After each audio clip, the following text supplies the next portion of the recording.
Bonjour, bienvenue sur cette deuxième capsule spécifiquement dédiée à Vue.js. Si vous n'avez pas écouté les premières capsules, je vous conseille de le faire maintenant.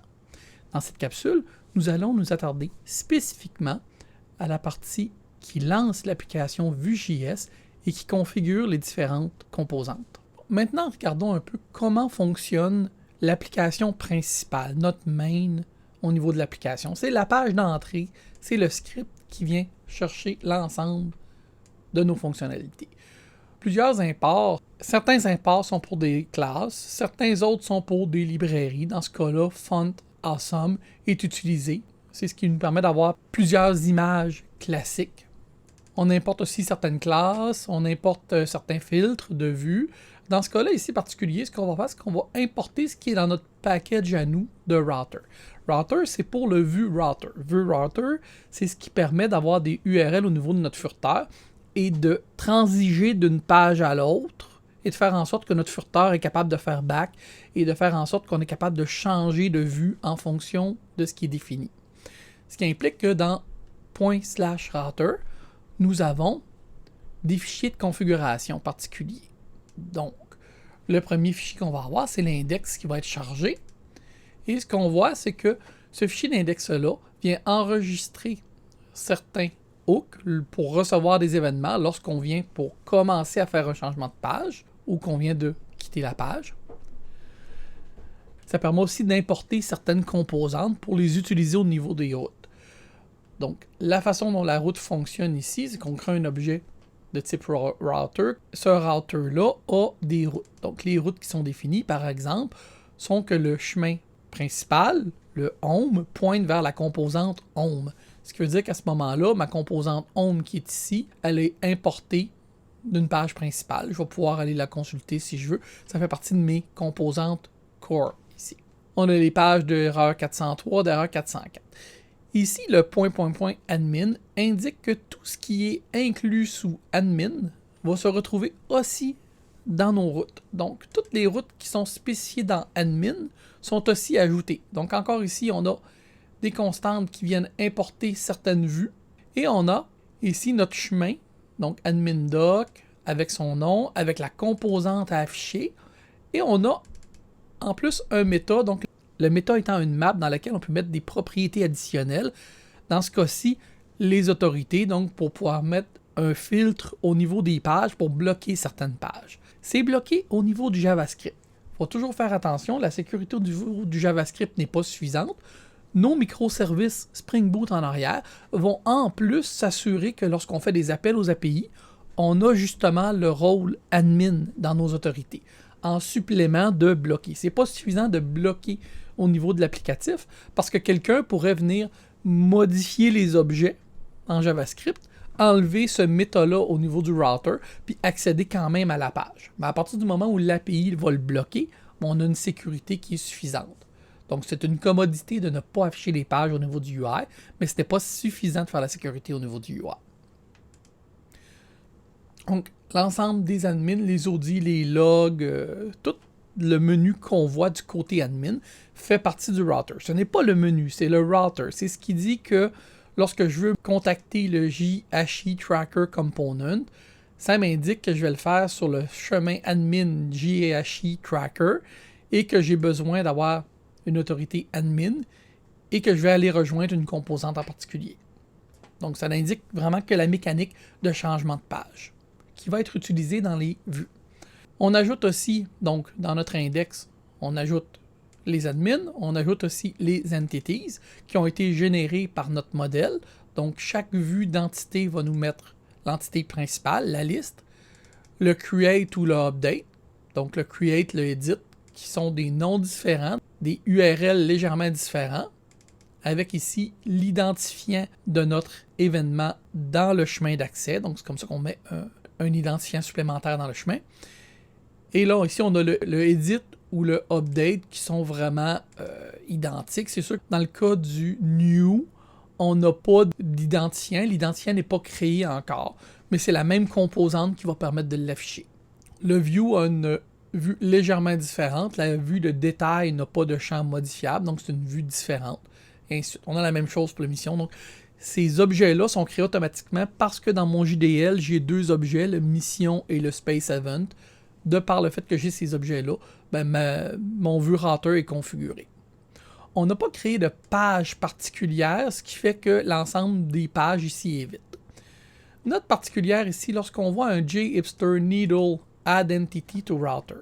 Ça, c'est JHipster qui se laisse une trace pour savoir dans le fichier où aller ajouter ou enlever des données. Donc, c'est important de laisser ces lignes-là en place et de faire attention lorsqu'on va faire des modifications à ne pas insérer nos données n'importe où dans le fichier pour permettre après ça de venir rajouter des nouvelles entités, par exemple. Donc ça, c'est ce qui couvre le côté router. On va retourner à l'admin. On va revenir un petit peu sur le router, comment il est utilisé dans les vues un peu plus tard. Mais là, on regarde juste comment il est configuré pour le moment. Donc, qu'est-ce qu'on a d'autre aussi? On a l'import ici de tout ce qui est sous le package config. Donc, tout ce qui est sous config va être importé et être accessible. Même chose pour le bootstrap vue config. On va être capable de faire ces configurations-là. Et on a certaines composantes qui sont ajoutées, qui vont être partagées. Certaines composantes vont être simplement importées au niveau des classes. Ici, on importe juste les classes pour pouvoir les utiliser. Et dans certains cas, on va aussi créer les objets directement. Allons voir ça. Donc ici aussi, on a les imports pour nos services d'événements et de missions qui vont être ajoutés. Descendons un peu dans notre code, voir comment ça se comporte. Parce que le config ici a été importé dans un objet config, config.initViewAdd va pointer vers la méthode qui fait partie du package config. Donc ici à ce moment, le config ViewApp vient ajouter des composantes. Donc on vient utiliser le ViewCookie, le ViewLeadDate. ViewCookie étant la gestion des cookies à l'intérieur de Vue.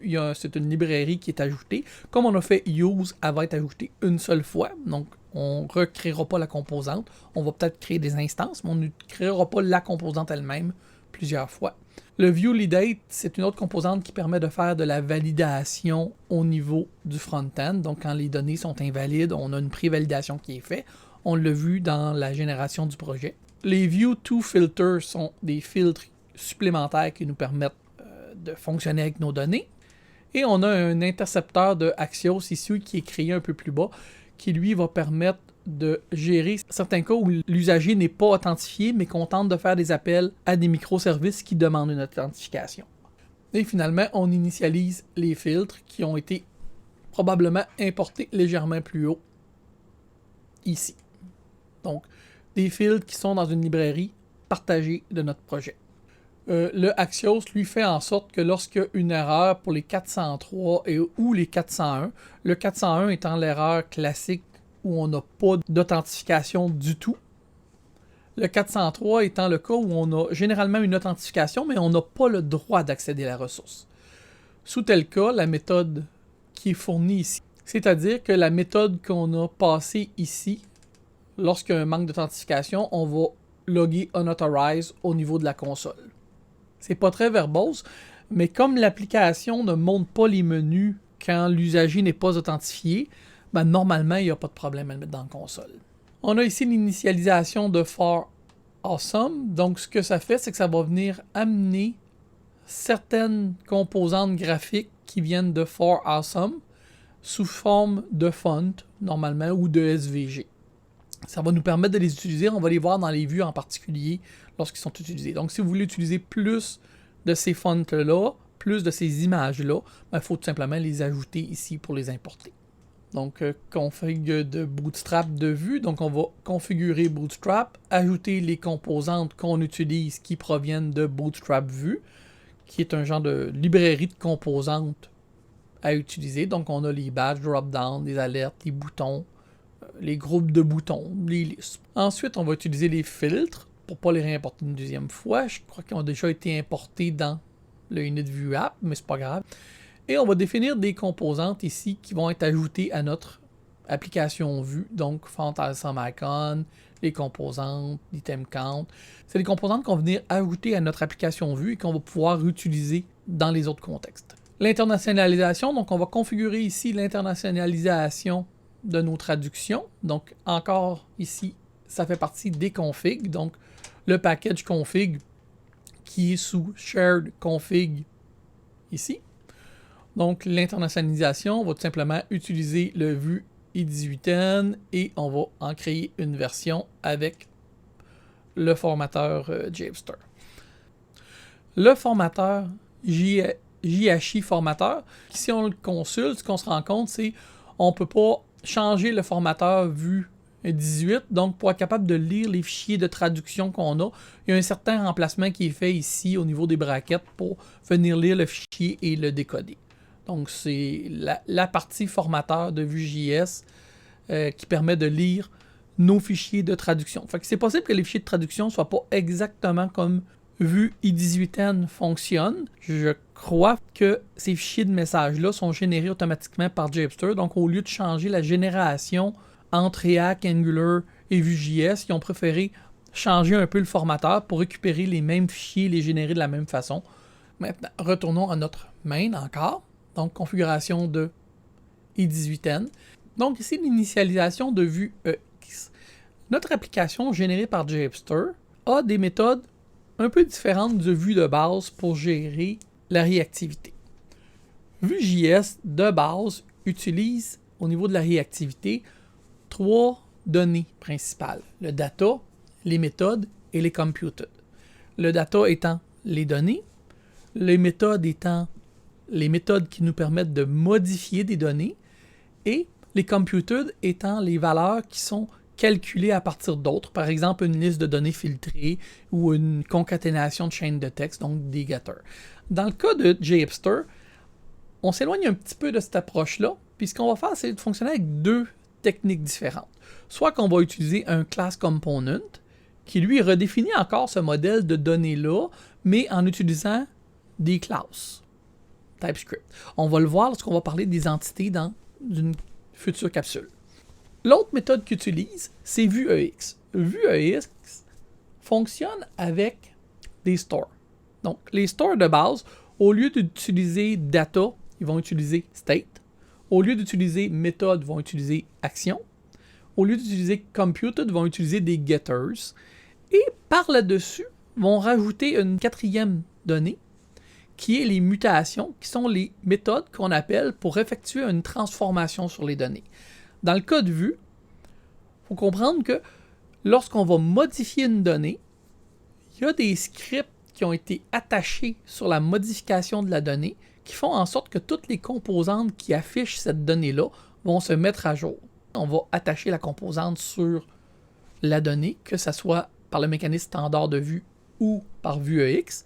Et ça va faire en sorte que lorsqu'on va modifier ces données-là en passant par les méthodes de modification, la suite de l'appel de la méthode va avoir modifié un des champs de l'objet, ou data selon le cas, et ça va créer des événements qui vont se propager à l'intérieur de l'application pour mettre à jour toutes les composantes de Vue qui dépendent de ces données-là. Puis, le dépend de ces données-là inclut le fait qu'on a du script ou de l'affichage ou qu'on utilise avec certains calculs.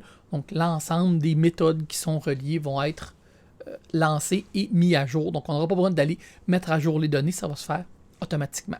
Beaucoup de magie de ce côté-là. Donc, l'initialisation du store. Ici, on parle des stores qui sont globales partout. On en a 3. Donc, dans nos stores, on a le Account Store pour l'usager, le Alert Store qui est les messages qu'on reçoit lorsqu'on fait une modification, votre sauvegarde a réussi, votre sauvegarde a échoué. Donc, ces alertes-là, qui ne sont pas nécessairement toujours un message d'erreur. Et finalement, le Translation Store.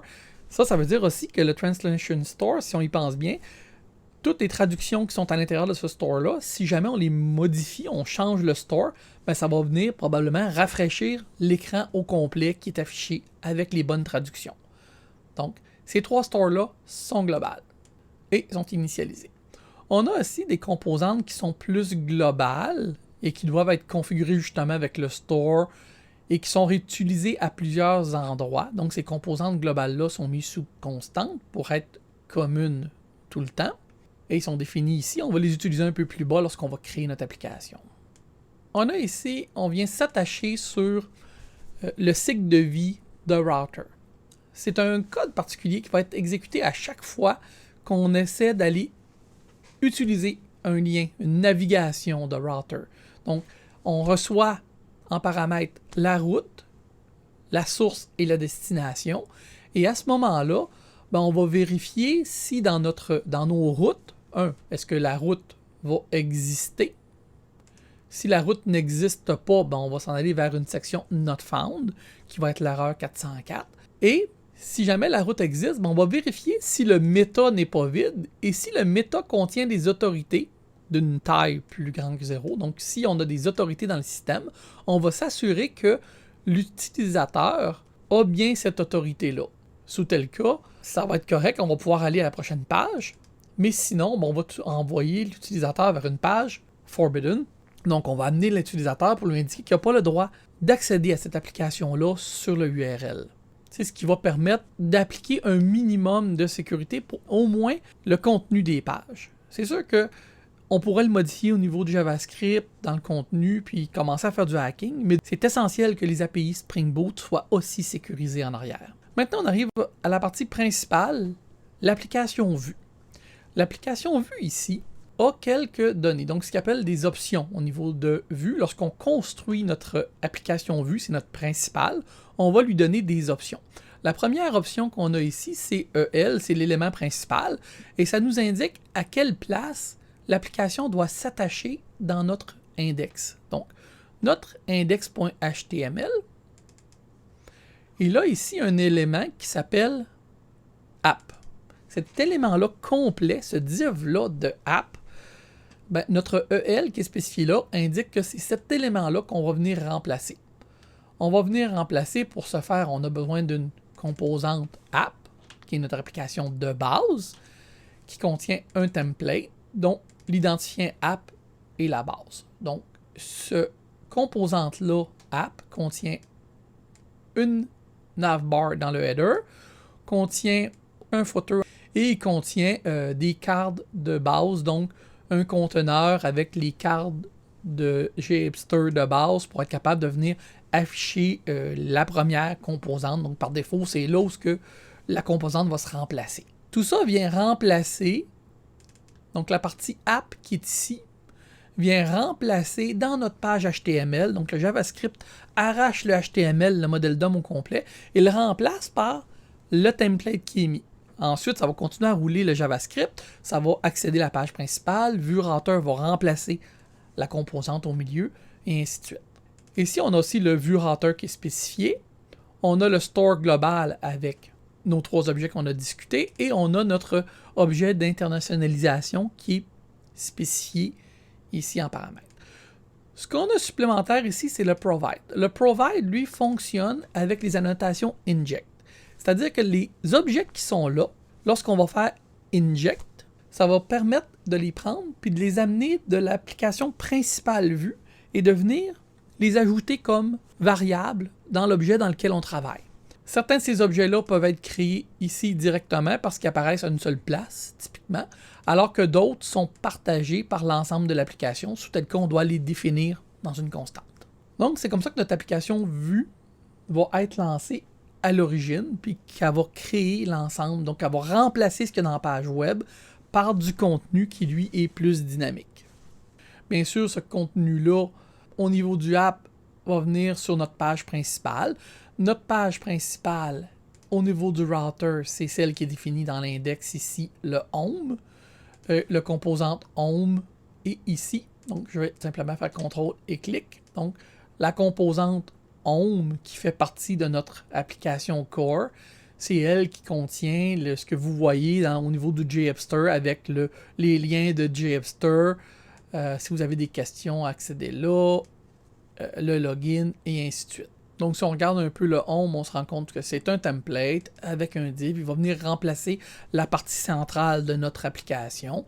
Et ce qu'on a ici, entre autres, on a des textes qui sont internationalisés. Ça va aller chercher donc home title, home.someTitle. Ça, c'est bien sûr des ressources comme on a discuté qui sont dans E18N. Donc, le home, je m'attends qu'il soit dans home.json, home title, home.title, home.subtitle. L'ensemble de ces fichiers-là sont ajoutés dans nos ressources. Et le fait d'utiliser cette fonctionnalité-là va venir chercher les valeurs des textes avec une valeur par défaut qui, selon le langage, pourra être remplacé incluant l'anglais, donc à ce moment-là. On a ici des sections qui sont visibles. Celle-ci, elle est visible si l'usager est authentifié, alors que celle-ci, elle est visible si l'usager n'est pas authentifié. Donc, selon le cas, on va afficher que l'usager est connecté, your log as a user, et on va faire du remplacement ici de valeur par notre username qui est utilisé. Et finalement, si on n'est pas authentifié, c'est à ce moment-là qu'on va être capable de faire la partie d'authentification, de loguer l'usager. Donc, notre composante ici, lorsqu'on clique pour effectuer le login, ça va appeler la méthode sur le OpenLogin. Si on le voit, cette méthode-là, elle nous provient du TypeScript qui est importé en bas de notre page vue. Ce login service-là, ici, qui est injecté, donc la notation inject, implique que le login service qui provient de notre application parent va être utilisé comme valeur pour le login service. Donc, à chaque fois que je vais appeler la méthode login service, ça va retourner le login service qui est commun à tout le monde, l'instance commune de notre application principale. Et notre login service, lui, fait le login effectivement. Donc, le login service qui a été injecté va valider certaines informations et généralement, il va rediriger à notre serveur d'authentification pour OpenID Connect. Ça va rediriger un URL qui va nous amener vers généralement notre Keycloak, parce que dans le projet qu'on a fait là, on a fait une authentification avec OAuth 2 et Keycloak. Donc, ça va nous amener vers notre Keycloak pour faire le login. Donc, c'est ce qui couvre un peu la mécanique de base pour lancer l'application et aussi un peu l'authentification et la partie des liens qui sont accessibles ou pas selon notre authentification. Merci d'avoir écouté cette capsule. Si vous avez trouvé le contenu intéressant, n'oubliez pas d'aimer la capsule.